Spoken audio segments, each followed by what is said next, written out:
So, Gajantiv.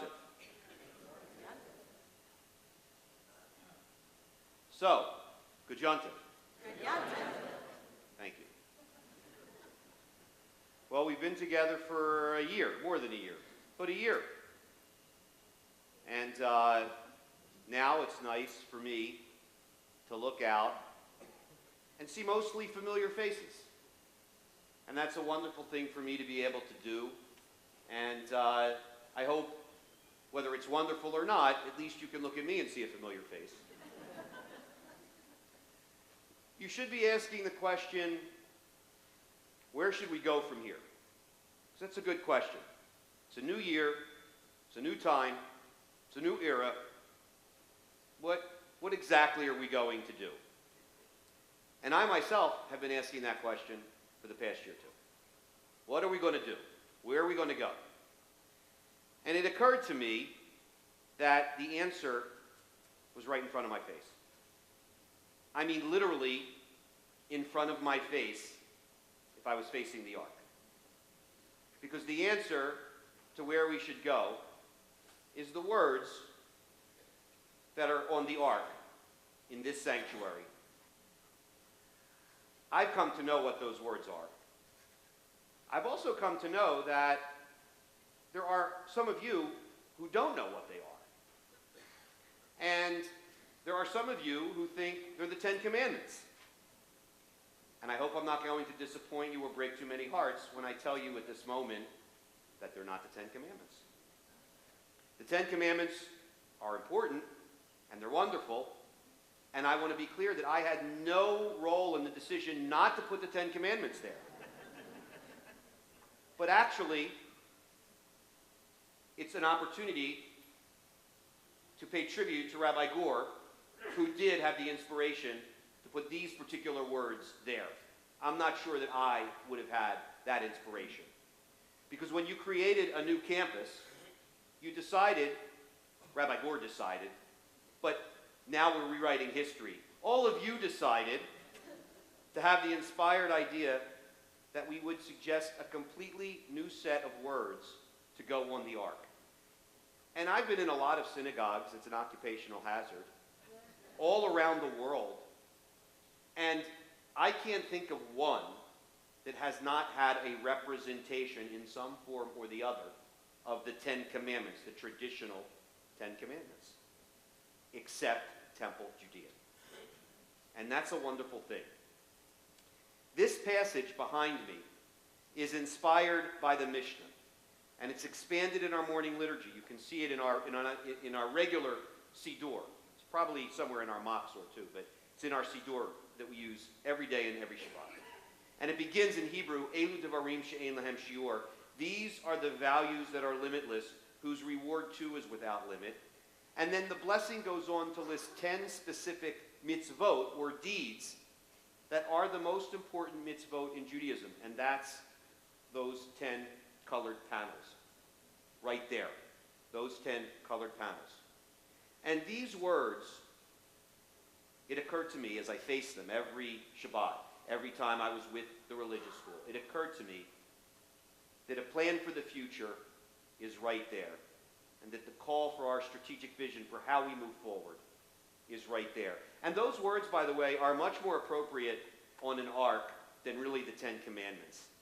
You know, everyone, regardless of religion, agrees with the Ten Commandments. The basic, they're almost universal. They happen to apply and work in the Jewish world, but they work in any religion. I would hope there is no religion that's against the teachings of the Ten Commandments. You shall not steal, and lying, and adultery, and the rest of the Ten Commandments, belief in one God. But the advantage, the beauty of these words behind me, known as Elu Devarim, is that, of course, they're universal, but they're also uniquely Jewish. So let me tell you a little bit about the history of these. You also have the text on the back of your pew bulletin, and in a minute, the text is going to be right up here.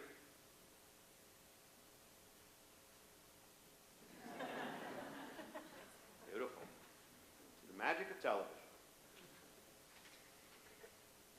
So this this text that we have originates in the Mishnah, and the Mishnah is a commentary on the Torah. It originated about 2,500 years ago, between 250 before the Common Era and 250 after the Common Era. It's a 500-year span.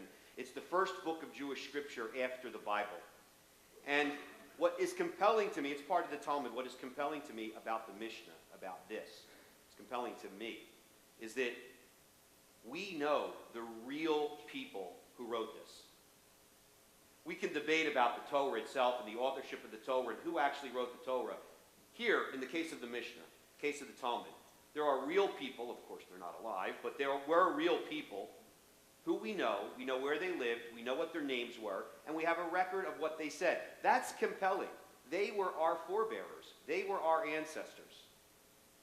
Some of their names are known to you, like Rabbi Hillel. Some of their names are probably unknown to you, like Shammai and Akiva and Gamliel and Tarfon, Yochanan ben Zakkai, Yehuda Hanasi. All of these, they were all men, I'm sorry to say, but they all were rabbis teaching in what is today Mesopotamia and Iran and Israel. And what is even greater about these guys is that they sat around asking the same question that you and I ask, or we should ask, all the time. We, those of us who work in synagogue life and who are your leaders, we ask it every single day, sometimes many times a day. I would hope many of you ask the same question. How do you make the Torah, how do you make Judaism relevant in your life? That's what their whole life was about. And they sat around answering that question for a variety of different things. And they were sitting around at some point, and we could talk about exactly when, that's how refined you could get, but that's not that important. But they were sitting around way back then, about 2,000 years ago, and they were asking this question, what are the most important values in Judaism? What are the most important values in Judaism? I would hope everyone here, at one time or another, has asked that question of themselves and of others. Otherwise, why be Jewish? That's the key. What are the most important values in Judaism? And fortunately, we have a record of their answer. And you see it preserved on our ark, and you see it up here on the screen. Now, the fact that somebody wrote something 2,000 years ago hardly makes it relevant. What makes it relevant is that it resonates with us today. We, Rabbi Gore decided to put it there. I would argue that it is absolutely as relevant today as it was to those people 2,000 years ago. Over the course of time, the debate went on among the rabbis for about another 800 years from the time this was first written. So that's actually coming up into kind of recent time. Not too far. I don't think anyone here was actually alive even then, but it's coming up a little closer, even into the 800s and the 900s. They were asking, what's going on? What are the most important Jewish values? And they finally settled on this text that we have here. These are the values that are limitless, whose reward too is without limit. Honoring one's father and mother, engaging in deeds of compassion, arriving early for study morning and evening, dealing graciously with guests, visiting the sick, providing for the wedding couple, accompanying the dead for burial, being devoted in prayer, making peace among people, but the study of Torah encompasses them all. I'm sure that the first line, these are the values that are limitless, Elu Devarim She'en Lahem Shiur. I'm sure that line didn't make it to our ark because of reasons of space and aesthetic, and that's okay. But what you should read those lines as, these are the values that are limitless, is this. These are the most important values in Judaism. And when you look at the ark, that's what you should think. These 10 things are the most important things in Judaism. And the reality is, as I hope to demonstrate to you, you as Temple Judea, we as Temple Judea, starting from your inception and for the past 62 years, we have lived them out in this community, these 10 principles, these 10 values. I have identified and kind of put these 10 values into 3 buckets. And I want to talk about those 3 buckets because we'll use those buckets as I define them to build our future as we move forward together. And they are this. Iyun tefillah, inspirational Jewish worship. Inspirational Jewish worship. Talmud Torah, innovative Jewish learning. And Gemilut Chasadim, compassion for others. And I want to now give you a sense of the kind of community that we're going to build based on these three ideas, these three categories, using the words right here. What is Jewish worship? Let's all understand that so we can move forward together. Jewish worship, by my definition, is the breadth of Jewish observance for Shabbat, festivals, holy days, life cycles. It is a bar mitzvah, it is a bat mitzvah,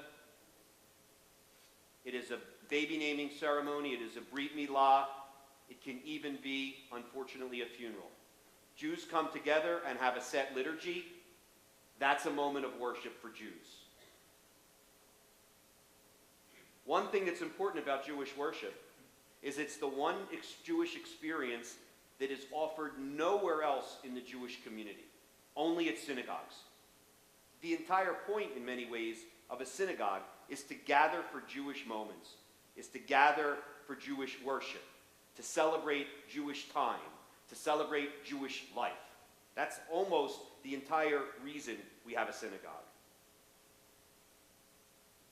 And each time that you come into the synagogue, each time you come into Temple Judea, you should expect nothing less than excellence in Jewish liturgy, in liturgical music, and in preaching and teaching from the Bima. The words of our prayers must speak to you, and if they don't, we will get new words.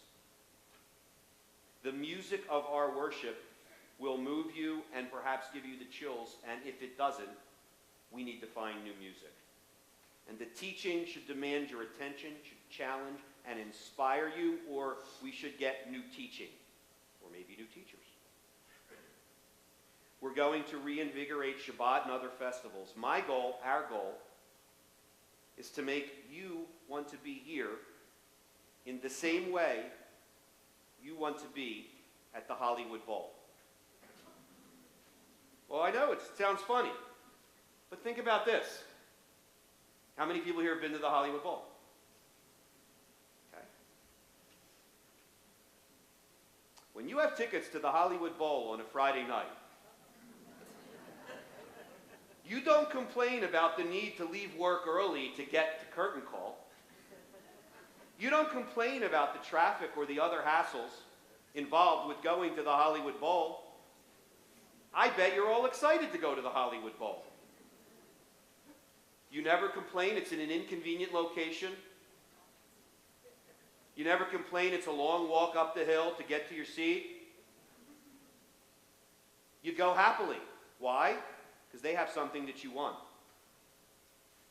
And I, and your clergy team, and the professionals here want to create an experience like that for you here at Temple Judea. Over the next few years, our goal is to create a Shabbat experience that makes you want to be here on some regular basis. Not every week, but once a month perhaps. And most importantly, we want you to get to the point where if you're not here, you think to yourself, I miss that. I miss not going to that synagogue where they do that stuff and sing that song. And there's those people on the Bima. I miss that. That's what our goal is here. And we don't want that merely for Shabbat. But I have asked a member of our leadership team, Karen Torsky, to partner with the clergy team to make this work, and we're going to need your help. Karen's program is going to launch a more robust ambassadors program that will serve us all year round. We need volunteers to be in the parking lot, in the hallways, in the sanctuary, at the Oneg. And part of Karen's portfolio will be to make our Chavarah program relevant and meaningful in 2014. Imagine visitors arriving to our campus for a bar mitzvah, let's say, and they're greeted by one of you. And you ask them, do you know where you're going? Do you need any help?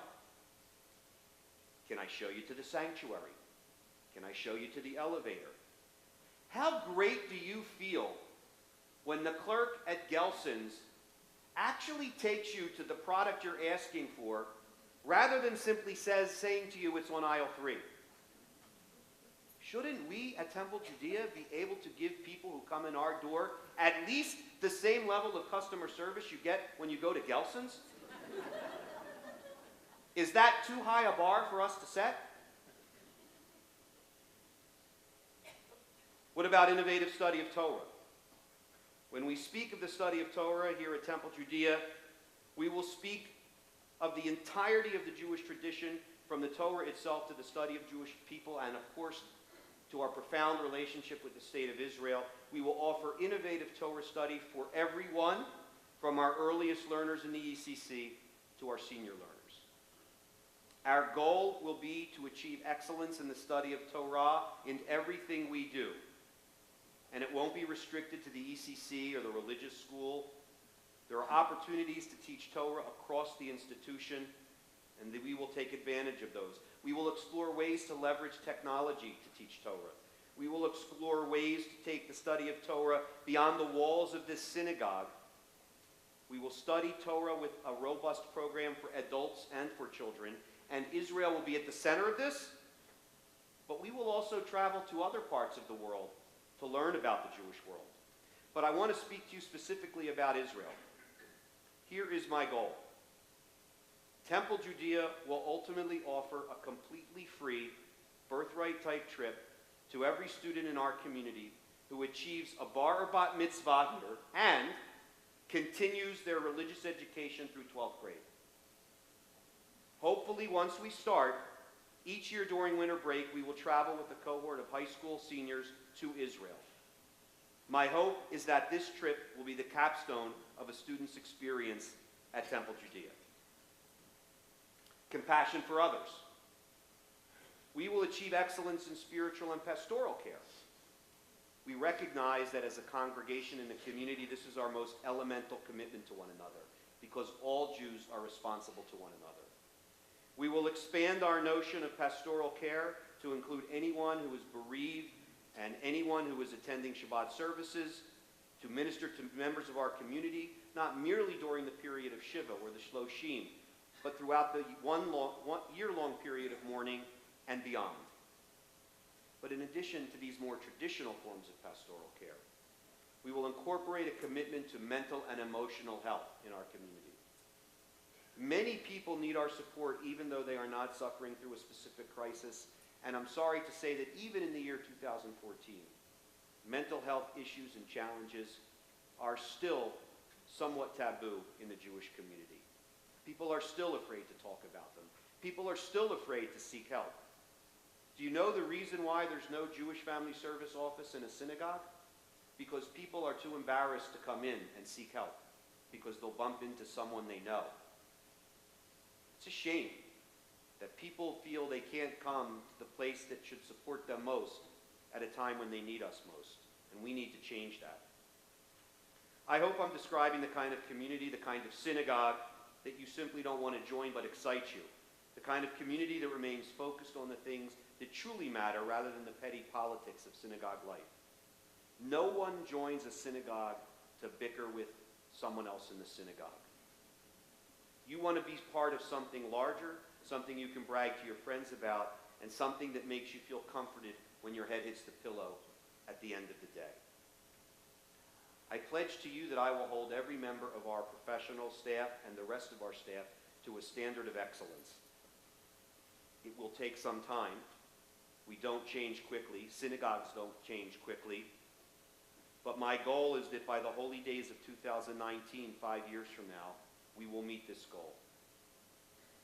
I hope you will understand, in the spirit of Yom Kippur, that no one ever achieves anything 100%, but excellence will be our standard. You should rightly expect excellence in every program, every classroom, every worship service, every festival, every interaction with Temple Judea. And I am requesting that our senior lay leadership also make excellence in lay leadership their standard as well. I can't imagine you will accept anything else. But that's the easy part. The lay leadership and the professional staff, we've all devoted our lives to this institution. It's reasonable for us to demand excellence of ourselves. The great challenge is to get you to demand excellence in your membership. And I want to challenge you this evening to demand excellence in your membership. And what does that mean? Well, let me tell you what it doesn't mean. You don't have to serve on a single committee. You don't even really have to volunteer for anything. That would be nice. It would be helpful. But you don't have to do that. That won't be our standard. What you need to do is be present. You need to actually be here. You need to actually be on campus. And you need to actually attend a program or two or three, and maybe worship services. After 24 years in the rabbinate, I am no longer surprised when people tell me that they don't come to, just as an example, adult education. It's not interesting, they say. And I say, well, when was actually the last time you came to adult education? Usually the answer is 1992. Okay? I also hear, I don't come to worship services. I went once, and it wasn't any good. So am I to infer that if you went and saw one bad movie, you've never seen another movie again? You need to be present on some vaguely regular basis at the whole spectrum of things we do combined. Worship services, educational programs, whatever else it might be, speakers, we do a ton of things.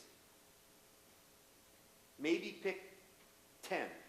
It's a big number in Judaism. I'm going to be at the synagogue 10 times in the next year. That's really not a lot. But that's what your commitment to excellence should be. If your commitment to excellence, by the way, is, well, I'll be here one more time. I'll come for the yard site of my father, my mother, blessed memory. Probably is not the standard I'm exactly looking for. These are the values that are limitless. We need you to be our partner in making those values come true. We can't be successful without you. I became a rabbi to do these things. I chose to become your rabbi to do these things. I believe that my life has led me to this moment here at Temple Judea, so that together we can be the address for progressive Judaism in Los Angeles. And more importantly, or equally important, you chose me to do these things. And together, we will do these things not because these things are easy, but because the generations of Jews yet to be born are counting on us. Shabbat Shalom, Gajanta.